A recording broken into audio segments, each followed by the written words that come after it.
Hi.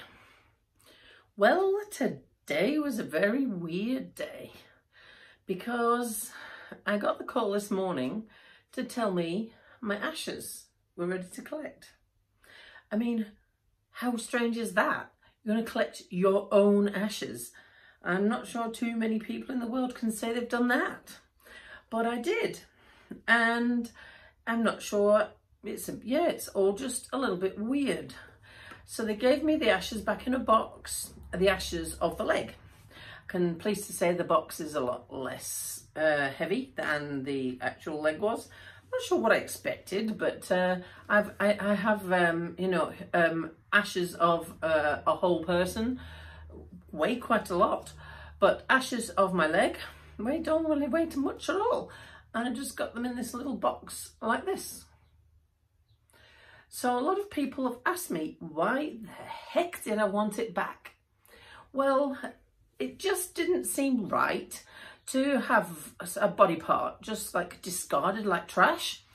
And you know, who knows where it ends up.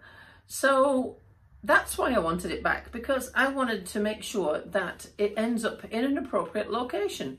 Now, whether that means this ashes will go with the rest of me when I depart this earth, I'm not sure. That's one suggestion that's been given to me, which is a pretty good one, I think. Or whether I want to scatter the ashes. If I was going to scatter these ashes, I would scatter them to sea.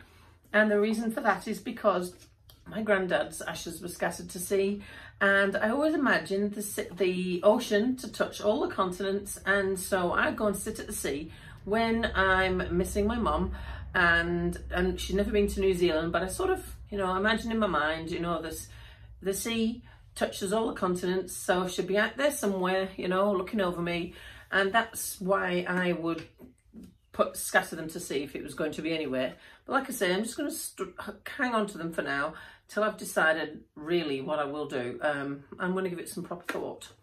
So that is what I did today, is I collected my own ashes. Now the lady at the crematorium admitted it's not something they do very much either. And I was wearing this t-shirt when I went down to collect them, so she knew that she could have be a bit light-hearted with me.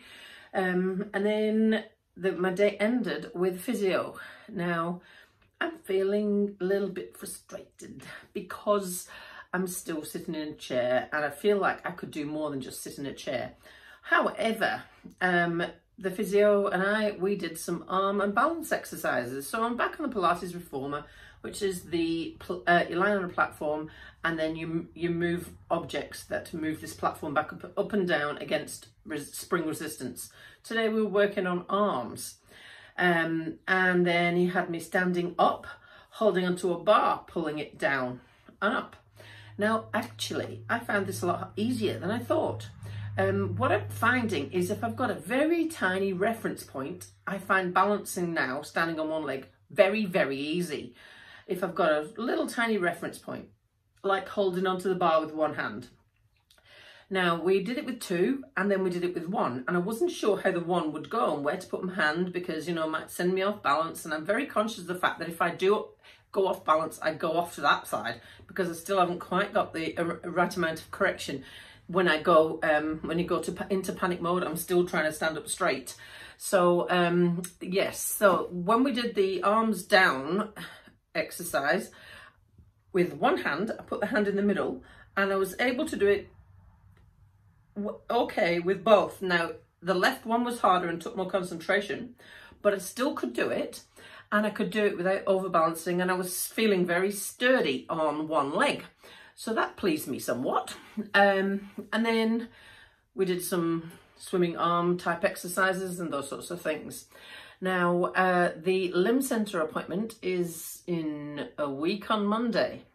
I'm hoping that I get some forward motion going on there, because sitting in a wheelchair till January is going to drive me insane, and I think it might be excessive in so much as being the safety element of things. However, tomorrow morning, the nurse, well, I hope to hell she comes tomorrow morning, the district nurse comes out. Now, I have looked at the site, and the MeFix dressing that they put on it is the same as it was last week, apart from the fact it's rubbed against my trousers and, you know, peeling off at the sides and all that. But other than that, it looked perfectly, absolutely fine. So if she does not discharge me from district nursing tomorrow, I shall have an EpiFit, because I think it's time that we got going and that it's perfectly healed. But we'll see. I need you to cross your fingers for me, because if she does, the very next place I'm going after that is the swimming pool in my car. And I can't wait for that. So I hope that does happen tomorrow. So we're going to cross everything and hope that that does happen tomorrow. Meanwhile, what am I going to do with this? Well, I'm just going to store it in a cupboard or somewhere in my bedroom till I've decided what I'm going to do next with it. So that's the summary today. Tomorrow is a busy day because we're hoping it starts with a district nurse, and then we go to the swimming pool. Then I've got work. Then I've got some meetings in the afternoon. So it's all go tomorrow. Which t-shirt shall I wear? I'm not sure yet. Also, it's the tour of Southland, so t-shirt number 4 has to wait a while until my printers are back from doing that. So check back tomorrow. I'm hoping I'll have lots of exciting news for you then. Fingers crossed.